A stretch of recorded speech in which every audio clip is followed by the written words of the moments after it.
The provider organizations that are members of the Association for Behavioral Healthcare work every day to improve the lives of those with mental health and addiction disorders.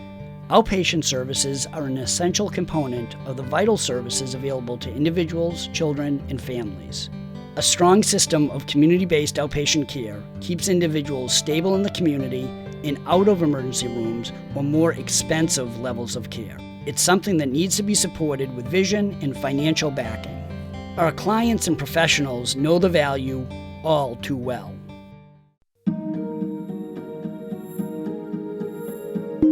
I picked up heroin when I was 24 after a decade of experimenting with other things.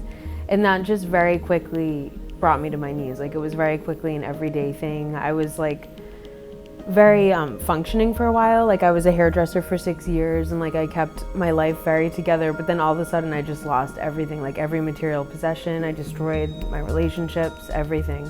And I just kind of woke up one day and I remember looking in the mirror at work and I was so sick and I just hated who I'd become and I knew that I needed help. Nobody goes to detox because things are great. And there's the loss of everything, of material belongings, of identity, of time.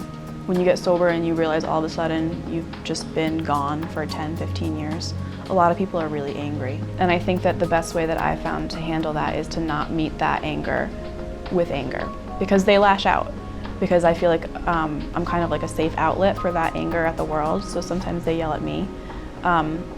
And to kind of, like I said with Aaron, take a step back and help them understand and process why they're feeling the way that they're feeling. I think that's the most valuable tool that you can give a client, is understanding of their own process.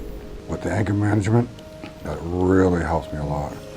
I had real anger issues. The first 6 months was horrible, but the day-to-day programming really helped me work through that.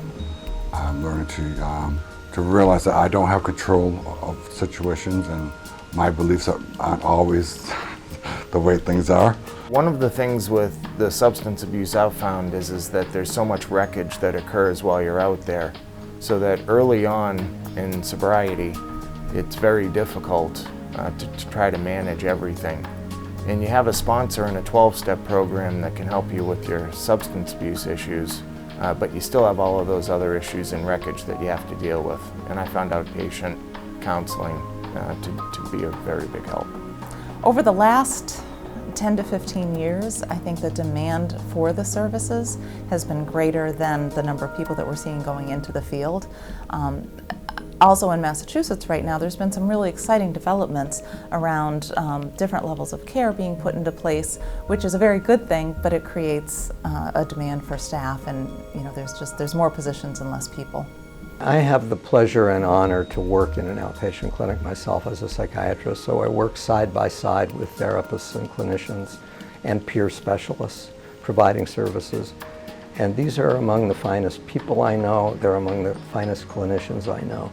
But every day that they come to work, they make an enormous financial sacrifice, because to work in the public health system means accepting a low salary, and often it requires clinicians to do teamwork on their own time, which is a tragedy, because very often it's the teamwork that contains the magic of helping people in their recovery.